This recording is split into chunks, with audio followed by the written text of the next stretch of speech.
My name is Rebecca Peebles, and I'm an associate professor of chemistry here at Eastern Illinois University. I've been doing research in the chemistry department with my husband Sean Peebles, who's also a chemistry faculty, for about the last 3.5 years, using support that we've gotten from the National Science Foundation. And that support has allowed us to include a whole bunch of students in our research and also to build some new unique equipment that we wouldn't have been able to construct at EIU otherwise. Sean and I are physical chemists, which really means that instead of being interested in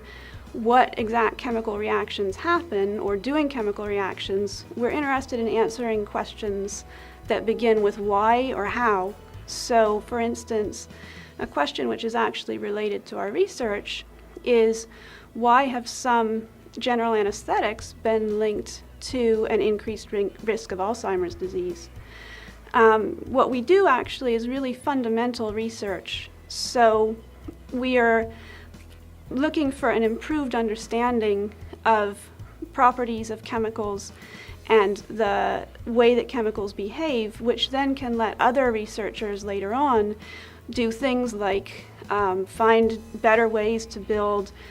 nanoscale, tiny microscopic circuits, or to come up with improved drugs that work better and have fewer side effects, and all sorts of other things that we may not have even ever thought about yet. The question that we're looking to answer in our own research is, why do certain chemicals specifically interact with each other in the way that they do and not in some other way? The way we're answering these questions at Eastern Illinois University is using a relatively new technique called chirped pulse Fourier transform microwave spectroscopy, which we shorten to CP-FTMW. We have used our funding from the National Science Foundation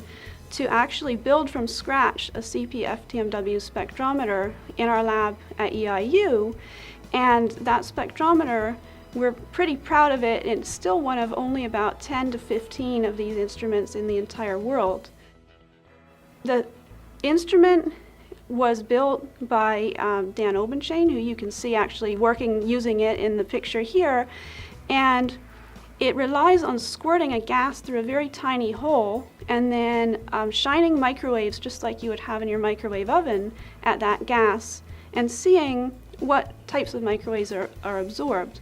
Another thing we rely on a lot is actually zapping the chemicals with an electric current to form very unstable reactive species like you might find in the upper atmosphere or in a flame or in a car engine, so we can try to understand how those behave as well.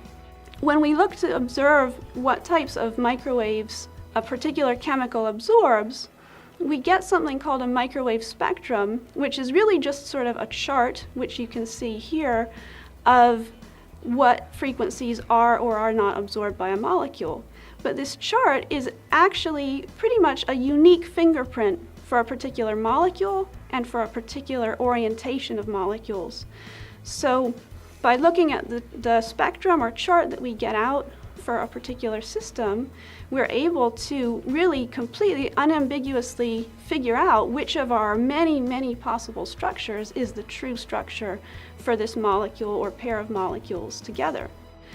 We've actually studied a whole bunch of these now, and what we're trying to do is build up patterns to make it easier to predict, without doing the experiment, how these things will behave. Because if we know ahead of time how the chemicals would behave, then people like the engineers who want to use that knowledge for something else, to build